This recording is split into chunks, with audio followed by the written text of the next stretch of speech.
start. I'm Douglas Arnold. I'm the director of the Institute for Mathematics and its Applications. It's my great pleasure to welcome you to the first lecture of our 2004-2005 public lecture series, Math Matters. Today, it's really an exceptional honor because our speaker is Sir Roger Penrose, one of the great thinkers of our time. Roger Penrose was born in 1931 in Colchester, England. While mathematics was an avocation for both his parents, by vocation his mother, Margaret Leiths, was a doctor, and his father, Ronald Sharpless Penrose, was a geneticist and psychiatrist celebrated for pioneering study on the inheritance of mental illness. The Penrose household itself could stand as a case study in the inheritance of mental aptitude and accomplishment. In addition to Roger, the Penrose children were his older brother Oliver, later professor of mathematics and fellow of the Royal Society, Jonathan, professor of psychology and 10 times British chess champion, and Shirley, distinguished pediatrician and clinical geneticist.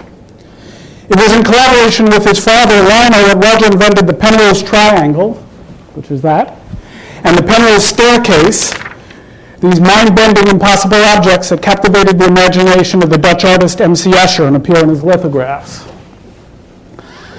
Growing up during World War II, Roger spent much of his youth with his family in London.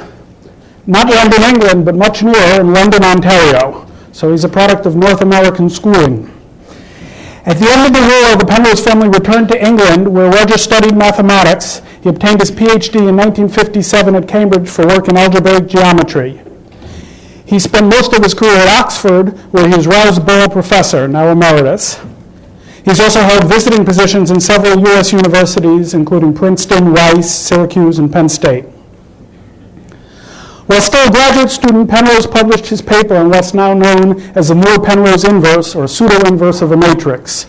This is still among the most fundamental tools in data analysis, taught in undergraduate classes everywhere. Penrose's mind has ranged far and wide through his long career. Best known is his work on mathematical physics and cosmology. In this area, one of his most profound contributions is surely the invention of twistors, a new way of viewing space-time with light rays as the fundamental objects, and which may still turn out to be a key to the long elusive theory emerging relativity and quantum mechanics. Other fundamental contributions include spin networks, which form the geometrical basis of loop quantum gravity, Penrose diagrams, widely used by physicists to depict the causal structure of space-time, the Penrose-Hawking singularity theorems about the inevitability of black holes and gravitational collapse, and the cosmic censorship hypothesis about their observability. In 1974, Penrose returned to an interest from his student days and discovered the Penrose tiles, a pattern of tiles using only two shapes, which can cover the whole plane without ever repeating. Penrose tiles are the basis of all sorts of interesting designs and puzzles and toys, some of which you can still get commercially. They found decorative uses in as diverse applications as the pavement for a Finnish science museum and the design of an Australian lecture hall, and in the packaging for a toilet paper brand. Mother Nature has also found a use for Penrose tiles. About 10 years later, they were discovered in certain alloys known as quasicrystals. Outside the world of mathematics and physics, Penrose may be best known as a brilliant expositor. Besides his technical works, he's written a number of science books aimed at the general public. His best-selling 1989 book, The Emperor's New Mind, concerning computers, minds, and the laws of physics, won the Ron Poulenc Science Book Prize. He followed with two more books developing his controversial theories on the nature of consciousness, Shadows of the Mind, A Search for the Missing Science of Consciousness in 1994, and The Large, the Small, and the Human Mind in 1997. In 1996, he published together with Stephen Hawkins The Nature of Space and Time. And just this summer, he released an amazing new book. Here's my copy. The Road to Reality, A Complete Guide to the Laws of the Universe. He has explained to me that the choice of subtitle was not left to him. This was a long and difficult negotiation with the publishing company. The Road to Reality is not available in the U.S. until February, but it's like certain prescription drugs. You can get it right now from Canada over the internet. Amazon.com. To keep the introduction to a reasonable length of time, I'll list just a sampling of Roger Penrose's many awards and prizes. He became a Fellow of the Royal Society in 1972, was awarded the coveted Wolf Prize for Physics in 1988, jointly with Hawking. And in 1994, he was knighted for his outstanding contributions to science. He became a foreign associate to the U.S. National Academy of Sciences in 1998. He holds many honorary degrees, as well as the Danny Heinemann Prize, the Paul Dirac Medal and Prize, the Eddington Medal, and the Albert Einstein Medal. In 2000, he was appointed to the Order of Merit, an honor he shares with less than 20 other Britons, including Prince Charles and Prime Minister Margaret Thatcher, former Prime Minister. Albert Einstein once asked, "How can it be that mathematics, being after all a product of human thought independent of experience, is so admirably adapted to the objects of reality?" Indeed, this is a question that's occupied many of the greatest thinkers throughout the centuries, going all the way back to Pythagoras. Tonight we're in for a real treat as we hear Sir Roger Penrose take up this question.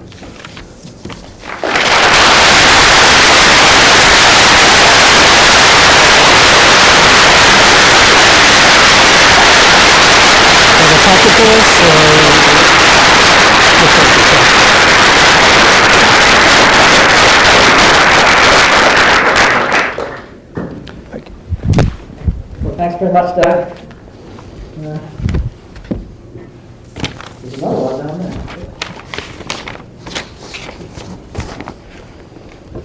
Well, the title, as Doug Arnold has just explained, does mathematics rule the world? Well, when you have a question mark at the end of a title like that, I suppose you're meant to give the answer. But let me finish the title first. Or is it merely organizing what order we happen to find in the workings of the universe? Now, I'm going to give you two quotes. One is a famous one by Eugene Wigner, a very famous, well-known physicist. In 1960, he gave a lecture which is often referred to, the title of which was The Unreasonable Effectiveness of Math.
he has any record of what Wessel said. He might have said, well, I thought of these numbers 5 years before I published them.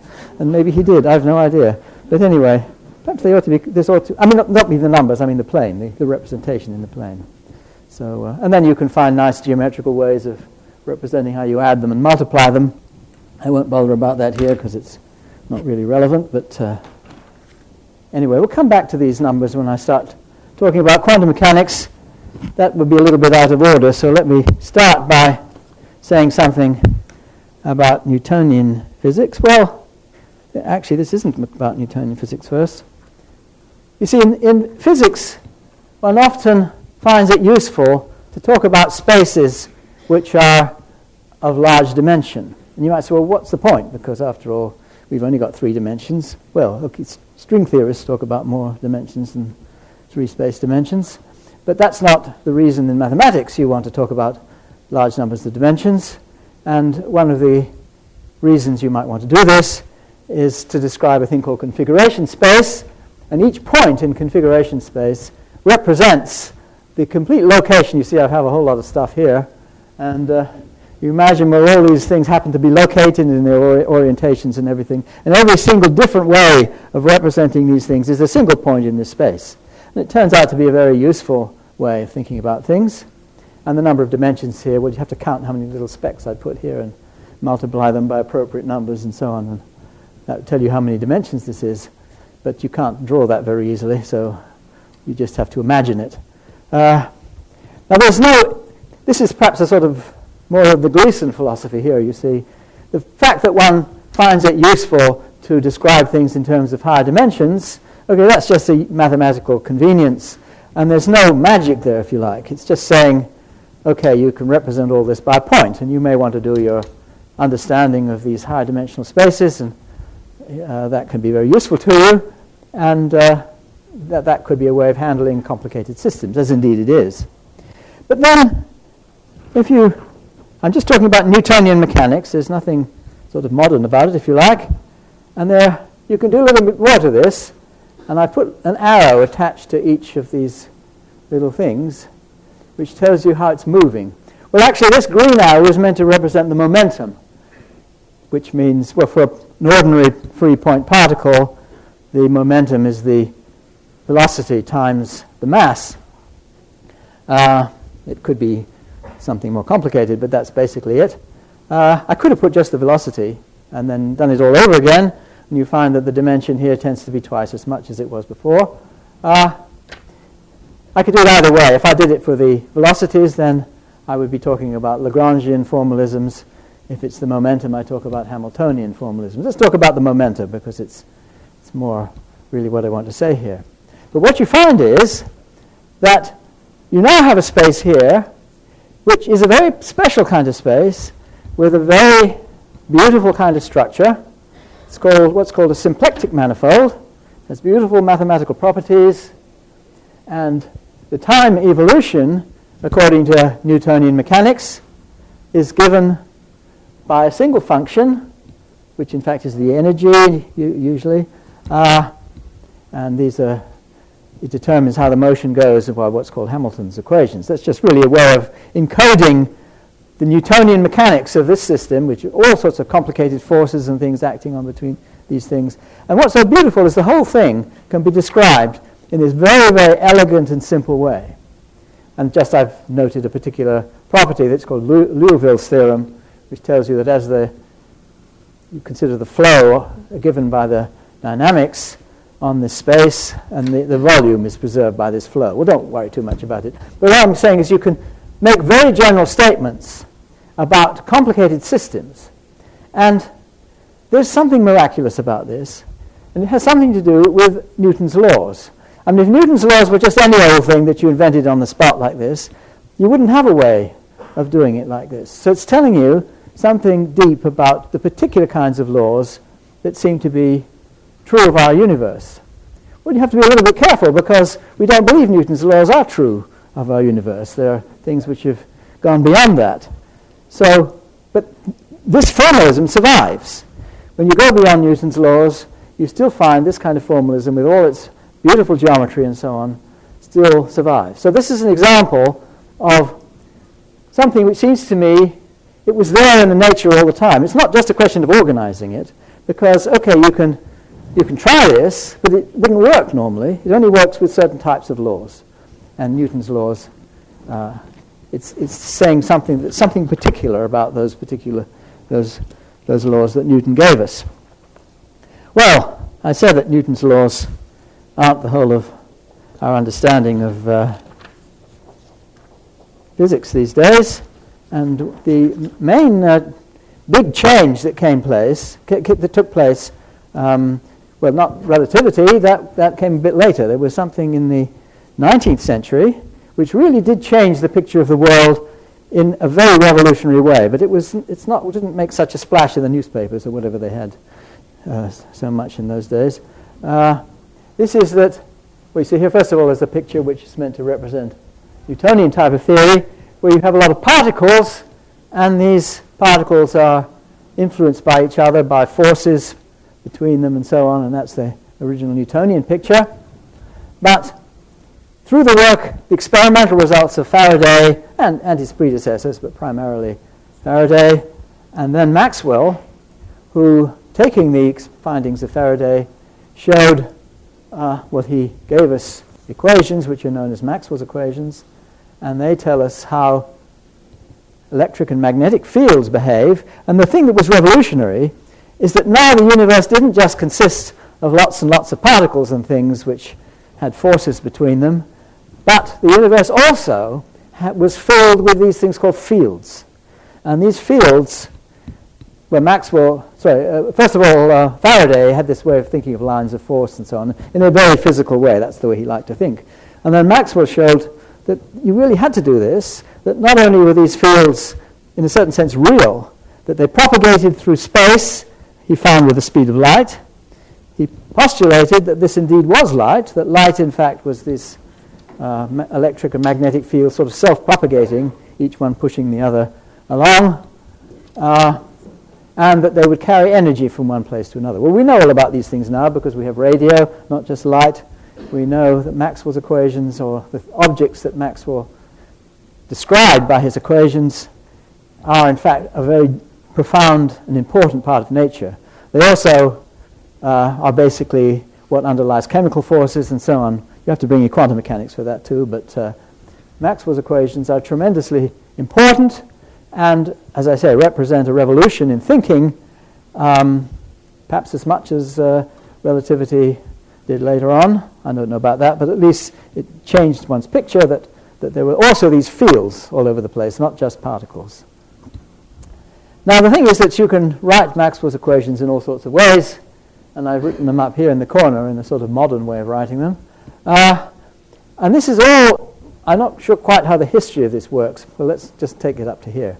There is a mathematical formalism which I suppose grew out, I don't know to what extent it grew out of Maxwell's equations as such, or the predecessor. There were things going on before that which expressed similar sorts of ideas, the Gauss law and various other things. But this whole idea of how you can integrate things, express conservation laws and all sorts of things, which are very much tied up with these very particular equations that one has here. If you tried to change them in some way, you lose most of the properties which are so important, powerful here. There's something very special about these equations. In fact, there's something very special about the equations, but you can take the way in which they act. They behave in a certain way called a gauge connection. This is something basically due to Hermann Weyl, a very great mathematician of the 20th century. And this idea was found not just to apply to Maxwell's theory, which is, as I say, describes chemical forces and electric magnetic forces, but other kinds of force which were later discovered are described by the same type of idea, but in a more general context. These are called gauge connections. In fact, our understanding of all physical forces, well, gravity is a bit of an exception, but it's something not dissimilar from this. The weak interactions and the strong interactions are all governed by the same type of law. So you see what often happens, and we've seen that happen a moment ago with the phase space and so on, that ideas which came about in connection with one type of thing that was observed in the world also seems, maybe with some modifications, but the same general idea applies in a more general context. So there's some kind of unity going on in nature, which as far as I can see goes far beyond the idea that we're just seeing what the order is and bringing up the best mathematical scheme we can have to describe it. Because you see here it was the other way around. These ideas came about before, and they came about because the way that Maxwell fields interacted with particles seemed to be described by these Weil's gauge connections, and then these same ideas seemed to work in a more general context, and then it was discovered that the weak and strong nuclear forces seem to behave in that way. Okay, well that's part of it. I want to say something about relativity now. So let's move on. Now, it's turned out to be useful to represent space and time together in what's called space-time. Now, this idea, well, people tend to associate that with Einstein, but in fact the idea came from Minkowski, and when Einstein first heard about it, he wasn't pleased at all. He thought he understood about relativity and things like this, and then this crazy idea about space-time. It took him many years, actually, before he really took it on board. So Einstein was driven by other ways of looking at things. Well, this picture, although it's a space-time picture, is not the normal space-time picture of relativity, or not of Einsteinian or Minkowskian relativity. This is more, you might say, an Aristotelian version where you think of all the different... These little planes are supposed to represent space, and so you have to imagine that there's 3 dimensions of space. I haven't drawn it like 3 dimensions, that's a bit difficult, but you see the 3 brown arrows there are supposed to tell you that's 3-dimensional space, and this represents the history of a 3 space. Now, the thing is that even if we just take Galilean version of relativity, which is a version of relativity, as Galileo himself was very clear on, he described how if you're on a ship which is moving, and you do all sorts of experiments, it's just the same as if you were doing them on a stationary ground. He had to do that to explain why people didn't get swept off the Earth when it went around the sun. So it's all part of his trying to convince people that the Earth actually went around the sun. And it's, in a certain sense, it's not so stupid to think, well, if the Earth is really going around the sun, why don't we feel it? Why don't we get swept away and so on? Why do we all sit here as though nothing was happening? And so Galileo had to explain very carefully that uniform motion wasn't something that you could detect. The laws were such that they were invariant. He didn't put it like that, but invariant under transformation to a moving frame. And that's basically what I've done here. I've taken a moving frame, and so you choose to line these spaces up a different way, but the space-time as a whole is not altered by this. Now, the space-time of relativity, as we now understand that term, which is the space-time of, well, Einstein and Poincaré and Lorentz and Minkowski, is where these planes, which represent space at any one time, are actually tipped up. So it does really, with respect to a moving observer, the idea of what's simultaneous with what has now changed, and everything is all, the picture, space and time get mixed up in a much more serious way than they do in the Galilean case. So that's the sort of picture of of Einsteinian relativity, except for we need to bring in the speed of light. So the speed of light, I should say it's amazing how many of the things that influenced Einstein, I don't know where that came from, influenced Einstein were due to Galileo, and one of them is also the finiteness of the speed of light. That is, I'm not saying it's due to him, but as far as I'm aware, Galileo was the first person actually to try and measure the speed of light and see if it was fine. Of course, he did it by people with lanterns on hills and things, and it wasn't much chance he'd actually measure the speed of light, but nevertheless, it was his discovery of the moons of Jupiter, which were the first measurement of the actual speed of light, so it really came from him too. But okay, if the speed of light is is finite, then we have a thing called the light cone in space-time. So if you imagine a flash of light here, that represents the history as time goes on. And in spatial terms, you have the flash in the middle, that represented by this point. And a moment later, you have this sphere, which is representing that. And then this larger sphere, which is representing this. So the history of this flash of light is this future light cone, and you imagine also a past one, which is a flash of light converging on that point. And this now is the key geometrical thing rather than these spatial slices which went through the space-time in the picture. Well, perhaps I'll put this one up here. So rather than fixing these slices, which is the Galilean Newtonian picture, we throw them away and replace them with the light cones. And you see they tip up and so on. So that's the light cones are things now we have to plaster our space with. And there's a picture of Minkowski space. Perhaps I'll put this up here now. Picture of Minkowski space, where the light cones are all uniformly arranged. And one of the rules is that the world line of a particle, that means the history of a single point particle, is represented by a curve in space-time. And this curve has to thread through the light cones in order that its speed is always less than the speed of light. Whereas if you had a photon or a particle of light, this would be allowed to travel so that its world line is always tangent to the light cone. Now in Einstein's general relativity, and I'll say a little bit about this in a minute, you allow these light cones to be sort of all over the place. Well, not quite all over the place, but you can wobble them around quite a bit. And the rules are still the same, that the massive particles have to have their world lines within the cones, and the photons have their world lines touching the cone. So that is sort of a picture of general relativity. Now you might ask, why was Einstein driven to thinking about such ideas where you had the kind of curvature that you see represented in this picture? Well, again, this was Mr. Galileo again, and here is the principal equivalence, as Einstein called it, which is basically this observation, or really an inference of Galileo's. I mean, whether he actually dropped a big rock and a little rock from the Leaning Tower, historians of science seem to argue about, but the point is he might have done it, and he did other experiments which were much more precise, rolling things down inclined planes and so on, which convinced him that if you were able to reduce the air resistance to zero, then they would in fact drop to at the same rate.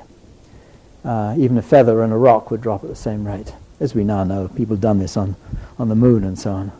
But the point about this is that if you, or let's say an insect, that's perhaps a little better, an insect sitting on one of these rocks looking at the other one, since they fall together, the insect would think that rock is sort of hovering out there. There's no gravitational force at all.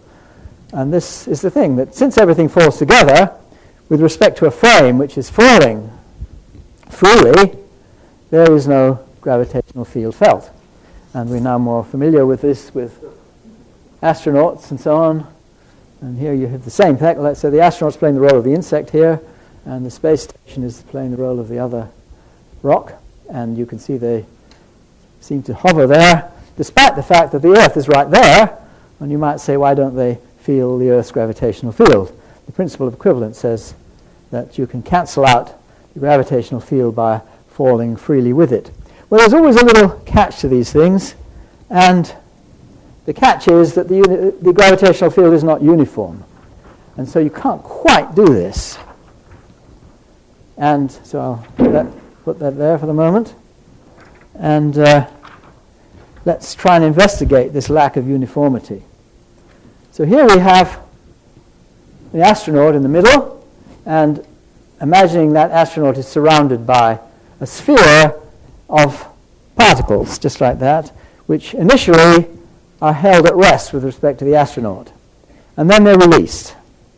Now, just taking a Newtonian view of this, you see that the acceleration towards the Earth's center, the astronaut needn't be falling. I mean, he or she could be in orbit around the Earth. And you then see, well, the acceleration of a particle out the side here is slightly inwards because the Earth's center is not at infinity. The particle down here will accelerate slightly more quickly than the astronaut does, and this one up here slightly less. So that relative to the astronaut, there's an inward acceleration at the sides and an outward acceleration here, which means that the sphere of particles will get distorted into an ellipsoid. And it's a property of Newtonian inverse square law that this ellipsoid, at least initially, has the same volume as the sphere you started with. That's just a little calculation. And so it's a distortion. It's not a volume change. At least initially, it's not a volume change, but a distortion. And that's a property of a gravitational field in free space. This is called the tidal effect, and it's called that with good reason, because if you imagined that this was now the Earth here, and this is the moon down here, and you see the bulge of the tides in the direction of the moon, and the bulge of the tides in the opposite direction. People are always puzzled by the way it should bulge out that side too, and you can see this is really the explanation. But what I'm trying to say is that you do your best by falling freely with the Earth's gravitational field, and because the field is not uniform, you actually do feel something. You feel a tidal effect.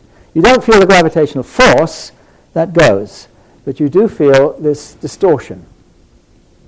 Now, if you imagine the sphere of particles was surrounding the Earth, then there is an inward acceleration all the way around, and there is a volume reduction. So there's no initial volume reduction here, but there is a volume reduction here, and that volume reduction is proportional to the mass surrounded. So you can express Newtonian mechanics, or gravitational mechanics, in the Einsteinian spirit by looking at this sort of thing, and this is the sort of gravitational tidal effect, and this is the effect due to matter. And there are two parts of what are called space-time curvature. Well, you might say, why is that called space-time curvature? Well, let me try and convince you that that's a good name. By expressing this in space-time terms. So here we have, on the left-hand side, the distortion effect, which is the space-time version of what we have over here. And on the right-hand side, the volume reduction effect due to the matter which is surrounded. And if we imagine doing this for little tubes of rays here, which are fairly small, then these two things are, those of you, the mathematicians who know the right words, this is called the Jacobi equation. But the essential point is that you have a distortion effect, which is basically what you would think of as a curvature. Why do I say it's a curvature? Well, I'll put this down here. It's basically this effect here. So I'll put that here. So here we have what curvature does for you. So this is what's called positive curvature. And you imagine two, we call these geodesics. They're sort of the straightest lines you can imagine. So imagine a thread stretched over a surface. So they're trying to be as straight as they can be. They're geodesics. And if you start two of them parallel to each other, and that's what you're trying to do here, you're starting these lines parallel to each other, and then you see that for positive curvature, they start getting closer together. For negative curvature, they start getting further apart. And what you have here is a mixture of the two effects. Here is the positive curvature effect, where they're getting together, and here they're going apart. So you see this is a higher dimensional version of exactly what's going on here. And in the case of the matter surrounded, this case here, you see it's just the positive curvature case.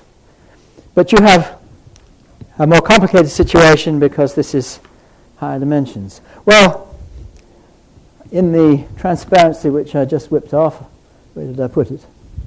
Here. I used words which some of you may know, things called the Riemann curvature and the Weil curvature and the Ricci curvature. These are just the Riemann curvature is the full curvature, and these are two bits of the curvature which are singled out by these two kinds of process. Well, that's almost true. To make it absolutely true, you'd have to think in terms of light rays. And so that's actually quite useful, because this is one of the first effects that was observed of general relativity. the distortion of light by a gravitating body. And so if you imagine here the sun, and you're looking at a distant star pattern, here's you out here, then the sun focuses light rays, and this is just the effect I've been talking about here. You see the light rays are now brought in because of the matter in between, and it's the sun now. So these light rays are dragged inwards, and that causes the image back here to be magnified. So the sun acts as a sort of positive lens. So if you could actually look through the sun with pure light rays, and imagine the sun was transparent, but it shouldn't have any refractive index either. So you could imagine doing it with some non-interacting kind of light ray, some sort of neutrino or something.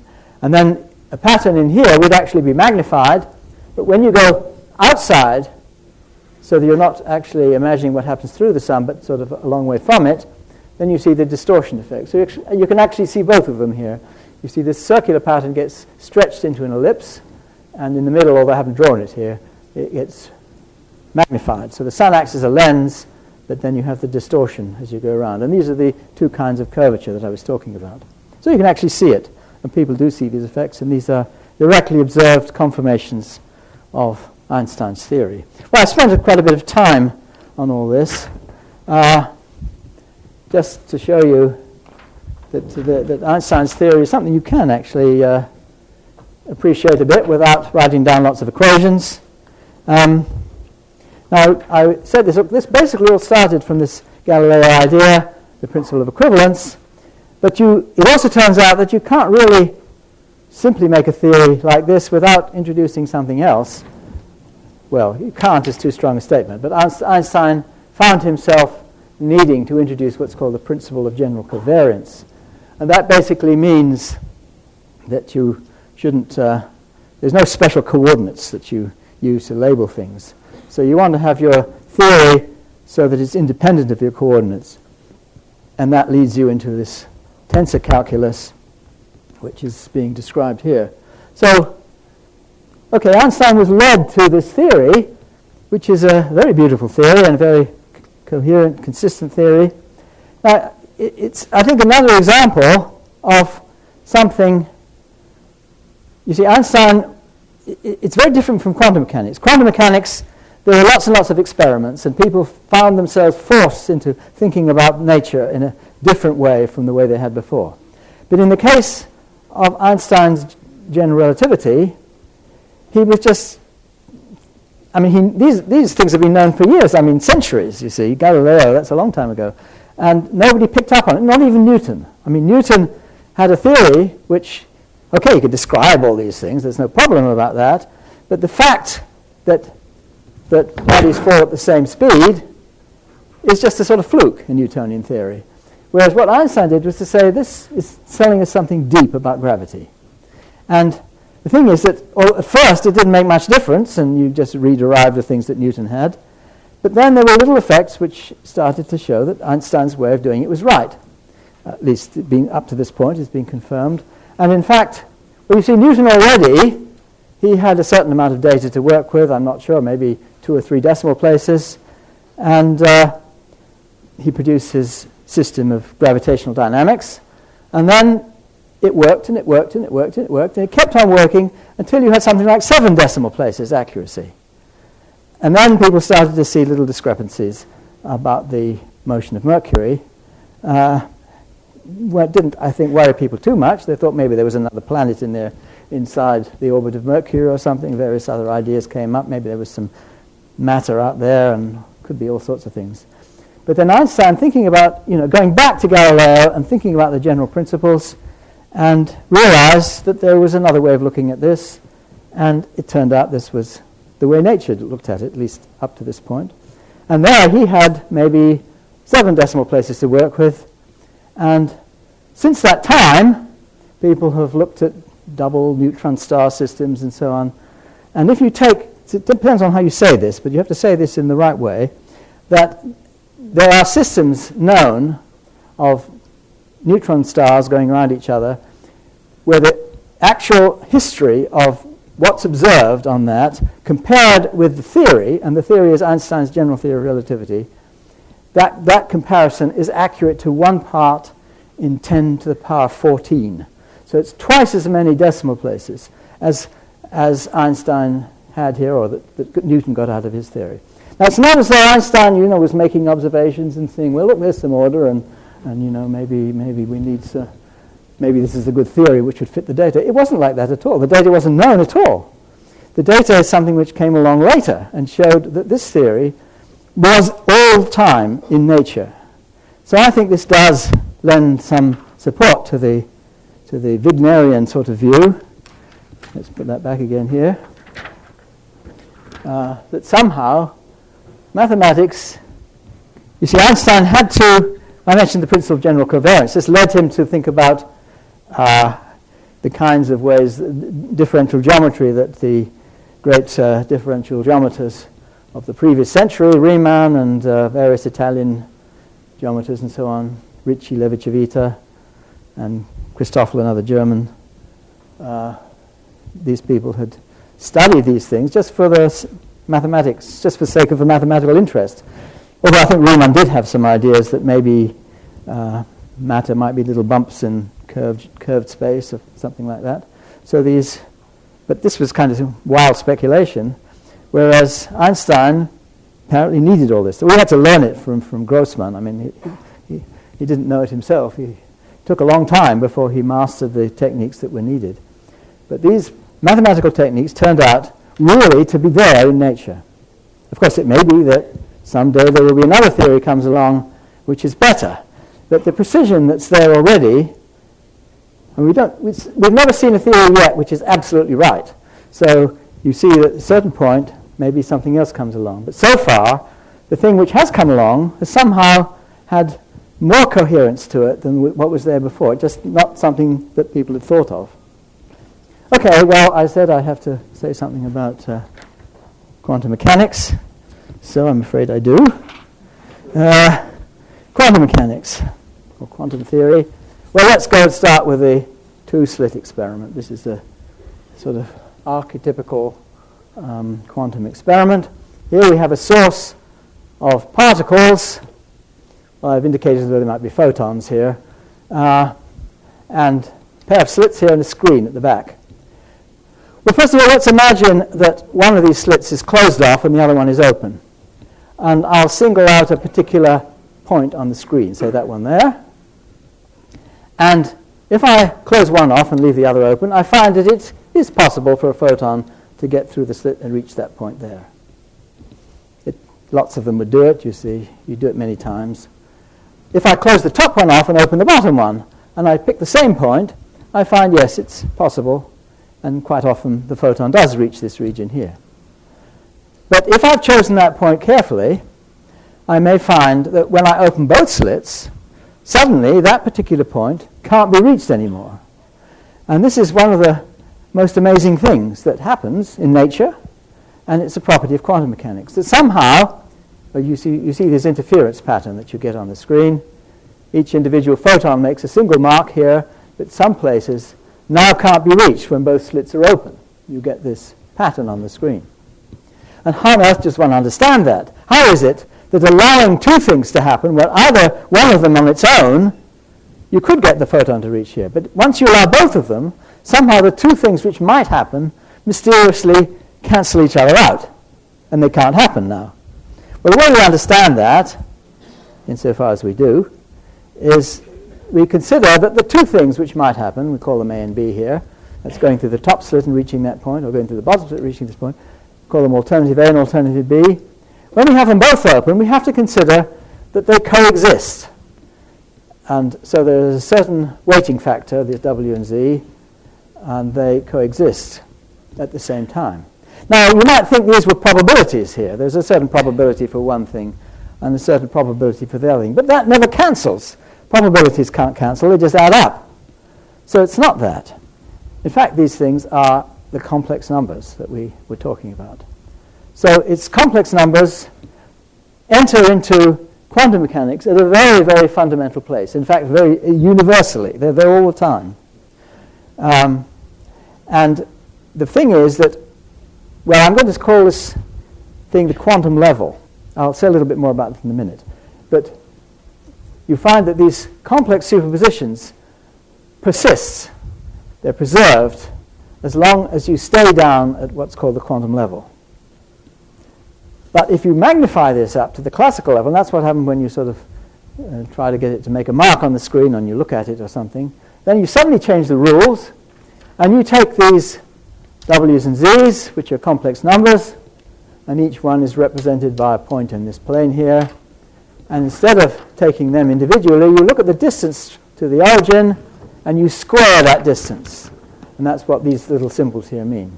And those now become the relative probabilities for one or another thing to happen. And this is a completely different process.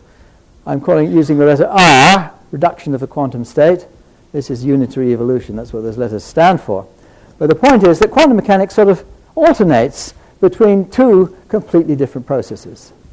This one occurs at the quantum level, and the other one at a later level. Well, let me just say a little bit more about the magic which goes on here. And it is very magical. You can take certain kinds of system, I'll put this over here, which are definitely at the quantum level. They're small in a clear sense. You could take the spin of a basic particle, such as an electron or a neutron or a proton, or the quarks which make up protons and neutrons. So you think of them as little particles which are spinning around. And they can spin around, let's say, if I put an upward arrow, that means they're going right-handed about the upward direction. So they follow my fingers if my thumb is pointing up. B is right-handed about the downward direction. So they follow my fingers if my thumb is down. In other words, left-handed about the upward direction. Now those are called sort of the basis states. And let's say these are the two alternative things that can happen, like the A and B that we had over here. And then, although it seems very mysterious here that you can have these superpositions of alternatives, here it makes lots and lots of sense. Because after all, what's special about up and down? There are all sorts of other directions this thing can spin about. It can spin about left, right, forwards, backwards, or some arbitrarily chosen angle like that one. So these various combinations correspond to the various ways it can spin. Now in quantum mechanics, it turns out you're really only interested in the ratio of these two complex numbers. So we call that U, that's Z over W. And we'll consider the complex plane, or the vessel plane, to be sitting there. And U is some point on that plane. And then we draw a sphere whose equator is the unit circle in this plane. And you see I've drawn it there. This is a thing called a Riemann sphere. And I take the south pole, that's the point B, and join it to the point U, and then I get a point on the sphere. And that gives us the direction out here. So whichever way I'm doing it, if I'm doing it this way, I look at this combination, I see what Z over W is, and call that U, mark it on here, join it to the south pole, reach to the point on the sphere, join that to the origin, and that gives the axis of spin. I have to set up things right to make sure it is that. But that shows you a very beautiful way in which these highly mysterious complex numbers, which seem to have something vaguely to do with probabilities, but you see they're all tied up with geometry too. There's something to do with the geometry of directions in space, which are tied up with these very strange complex numbers. And everything fits together in an incredible way. This is one of the things about quantum mechanics. You find, although it's a very strange and mysterious and non-intuitive theory, there's an awful lot which fits together extremely beautifully and incredibly. And so it's another example, it seems to me, of how physical theory, when you get it right, how beautifully it works. Well, let me just mention a list of things about quantum mechanics. It explains an incredible number of things, far more things than relativity does. Stability of atoms, spectral lines, chemical forces, the colors of hot bodies, reliability of inheritance, as Schrödinger pointed out, lasers, superconductors, superfluids, etc., etc., etc. And when combined with special relativity, we get what's called quantum field theory, which is essential for particle physics. And you see figures like this. Theory compared with observation, you get something like 11 decimal places in agreement. I should confess, though, you don't quite get this answer out the first time you try it. First time you try it, you get infinity. And so you've got to be very clever to see how to sweep the infinities carefully under the rugs and put the rugs out of sight and so on. But there is a sort of body of technique for doing this. And once you get the hang of it, I mean, you can't get all these numbers just by cheating in that way. There's something really going on there, which really is deep, profound, telling us something about the way the nature operates, and which is immensely closely mirrored by very precise mathematics. Although something about it isn't quite right because of all these infinities which seem to get in the way. But it's nevertheless something very true about it. Now I want to try and describe quantum mechanics a little bit more. So I've got here a picture of quantum mechanics. I should tell you where this came from. A couple of years ago I was asked to give a lecture, a thing called the Hans Christian Andersen lecture, which was in Denmark, in Odense, I think how you pronounce it. I'm not sure I can pronounce that. And I suppose they asked me to do this because of the book you mentioned called The Emperor's New Mind, which was a play on the Emperor's New Clothes. And I thought, well, I can't talk about that. I'll have to think of some other fairy story or one of the Hans Christian Andersen stories. So after trying several of them, I realized that the Little Mermaid had some potential here. It has a subtitle, which is a new angle on the basic paradox of quantum mechanics. Well, what on earth does that have to do with quantum mechanics?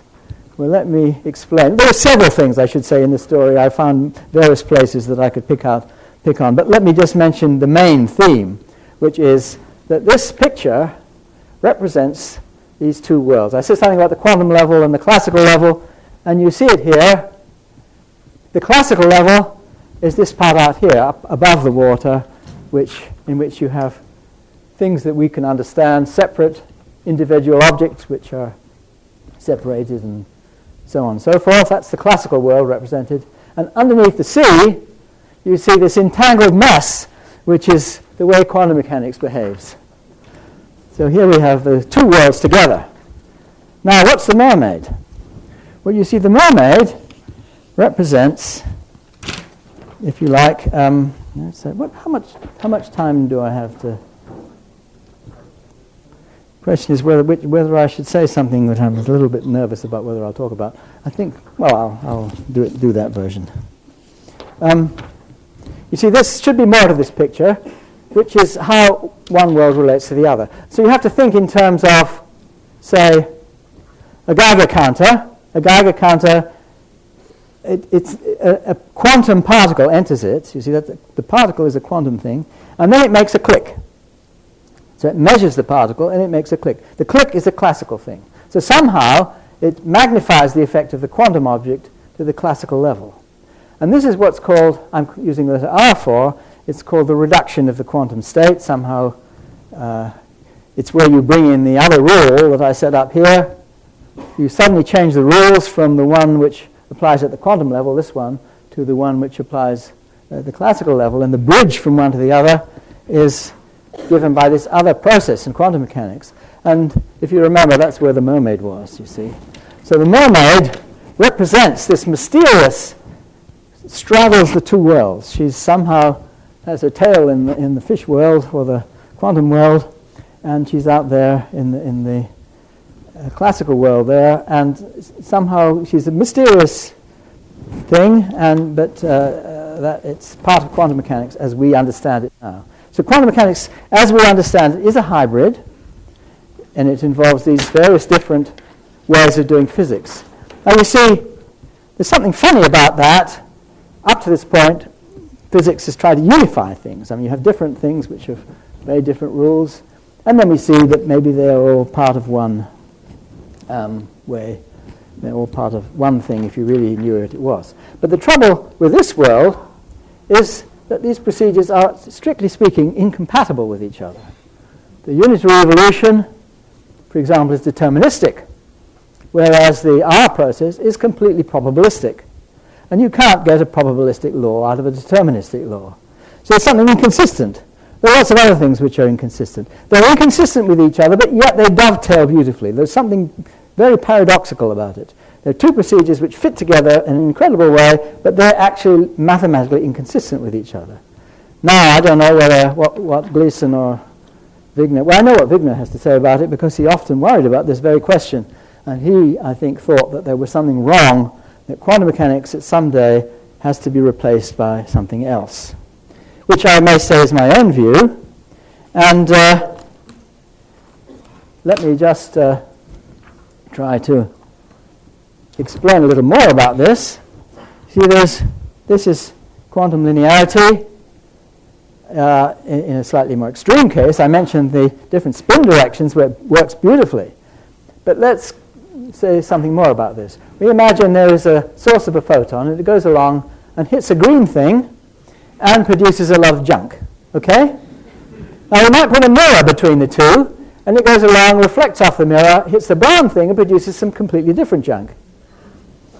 Now what you can do in quantum mechanics, or in practical experiments, is instead of putting a mirror, you put what's called a beam splitter. Now you could imagine that a beam splitter is a half-silvered mirror. It's actually, in practice, they tend to use much cleverer things than that, but think of it as a half-silvered mirror. And that means that the photon, as it comes along here, is actually put into a superposition of these two alternatives. So it is now, the photon is this thing and this thing in superposition, the sums which I was indicating before, or we have at the top of this transparency here, so it's that. That's what the photon's doing. But then you see what linearity tells you. That's the U process has this property that if this is one alternative and that's the other, then you have to have both these messes at once.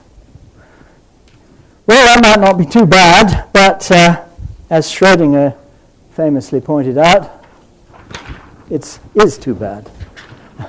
Well, you see, Schrödinger, after all, he was responsible for the equation which has this implication. And so here, I'm going to consider the sort of thing he might have himself considered. Here's a photon going along and there's a detector. Well, that's pretty boring.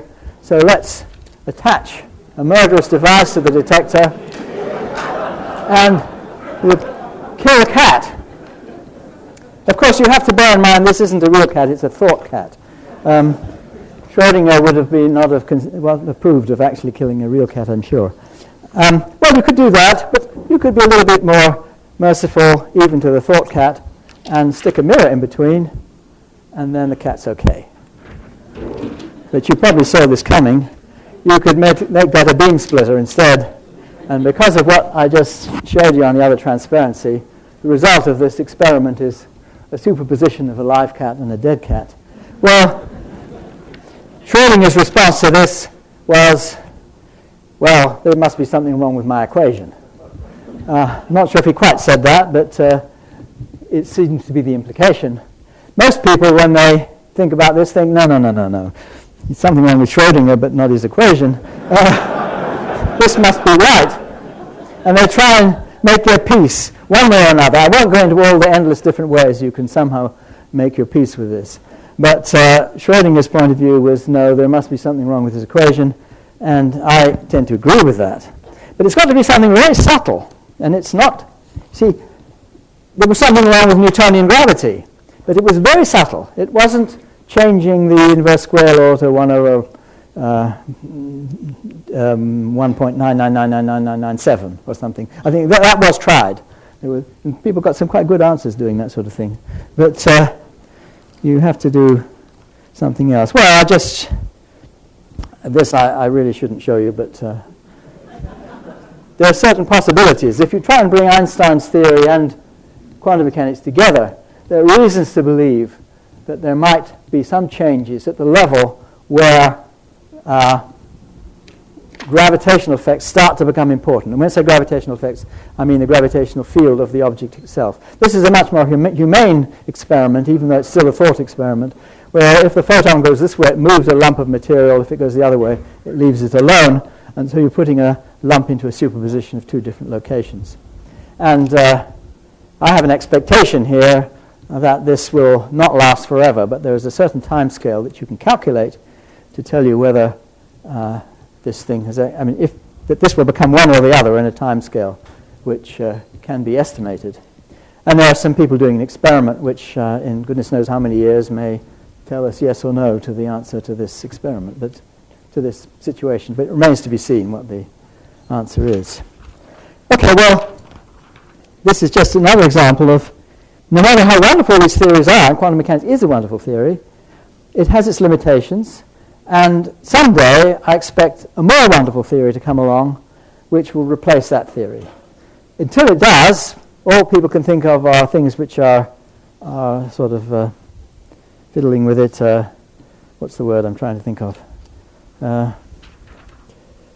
Anyway, just making it tinkering is the word I was thinking of, yes. Tinkering with the equation, and it's got to be something more serious than that, something where there's a complete change of outlook. Something's happened to me, has it? What's gone? Is that better? You can hear me? Good. I don't remember what I was saying, so I was saying that theories which that various people have tried to modify quantum mechanics in different ways, but all the modifications that I've seen so far, what I would call tinkering. And you can go so far with tinkering. It's like the inverse 1.999, whatever it is, 1.9999997 in the inverse square law. That's not really the way nature is going to have done it. So, in other words, nature has some closer relationship to some deep mathematics. That's one of the things about the mathematics that's come into physics. It's not just that it's got more complicated, it's got deeper. The mathematics of general relativity is deeper, in some respects simpler than Newtonian. It's not simpler to use, but it's simpler in concept. And the mathematics that comes into quantum theory, it's a bit hard to say yet. I think that quantum theory is certainly a very deep theory, but I regard it as a theory which isn't finished yet. And when these issues are finished, then we'll have to have a look at it again. Now, I have here a picture, which is actually one of the ones I think that was that you'd used here, which I like to illustrate my point of view in relation to. What I've been talking about is the relationship. Is the thing still working? No. I had a feeling something had gone wrong there. Maybe we're best to shout. I can shout. Is it the one that's...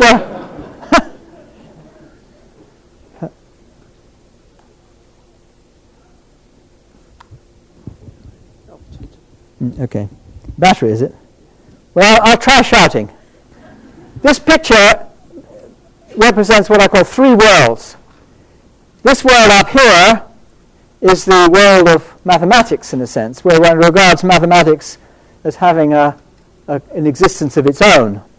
And in fact, if you think that mathematics is just the product of the human mind, as some people would argue, and this is meant to represent mentality over here. So this is mentality, the world of mentality, the world of the physical world here, and the mathematical world. If you simply regard it as a product of mentality, then there's an issue which seems to me to present this with a deep problem, because after all, the physical world has been acting in accordance with very subtle mathematical laws ever since the dawn of time, or from the Big Bang or whenever, long before there were any human beings or other sentient beings around. So it's hard to see how it could have, how could the world have acted in accordance with such precise laws when those laws weren't around until people were there to think of them. I mean, that doesn't make sense to me. So you have to say that in some sense, this world has its own existence, which is the sort of Platonic view. I mean, there are all sorts of things you can argue about here. And it's a part of that, only a small part, apparently, which seems to govern the way the physical world acts. And this is what I've been talking about, this mystery, if you like, and I call it a mystery, as Wigner was trying to argue. There are two other mysteries which are illustrated in this picture. One of these mysteries is how mentality comes about when you get the right organization of physical structures. And as far as we know, I mean, there may be all sorts of things which produce mentality, but the only thing we really know are, human brains and maybe other animal brains when they work properly. They don't always work properly. When they're awake, and so on. So there seems to be some very careful organization required in order for this mentality somehow to come about. And, okay, we do think about mathematics, and that's how we somehow have access to it. Whether we actually create it or not, it seems to be something that we can relate to in this way. There's a window, if you like, open to this world when we think about it in the right way. And it's not something we do all the time. Even mathematicians, at least most of them I know, they think about other things too, maybe food or other things. And it's only some of the time, even the most, one of those that seem to be most committed, don't always think about mathematics. So that's why this is a small part here. There's a certain paradox in this picture too, deliberately, that each world seems to depend on a small part of the one preceding it. So I like to draw that as a paradox. I think I've only really got a minus a minute or so. Is that it? Okay. Yeah, well, in my minus minute, all I'll do is an elaboration of this picture, just because perhaps I'll put this over on this side. I haven't been talking about the other mysteries, the connections between the world I'm calling mysteries. The worlds are these things here. I've only been talking about one of the mysteries, but there are other Platonic absolutes too, and one might wonder about how they all fit together. So not only is there truth, which I've been talking about, this is mathematical truth particularly, the other Platonic absolutes are really morality and beauty. Now it's very curious that when people try to discover the truths of nature, they very much rely on aesthetic qualities. Often there's very little which you can go on which is clearly logical. And so you have to depend on which theories. You may have heard me say things like, that's a beautiful theory, and so on. You see that quite a lot. And you have to be careful of it, because very often somebody or other thinks it's a beautiful theory and somebody else thinks it's not beautiful at all. So it's something, there's some truth in beauty having a profound role to play, but it's also a dangerous one, that you may be misled. But nevertheless, I do think that there's an important role to play here in divining, if you like, or whatever the right word is, these relationships between mathematical truth and physical reality. And morality, well, the only issue that I've tried to indicate here, is that seems to have to do with mentality. If there weren't any conscious beings around in the world, it would be a little meaningless to talk about morality at all. So I've tried to bring in these other Platonic absolutes in ways which relate to the picture that I had as a whole. It's all rather fanciful, and I admit that, but nevertheless it's fun. Thank you very much.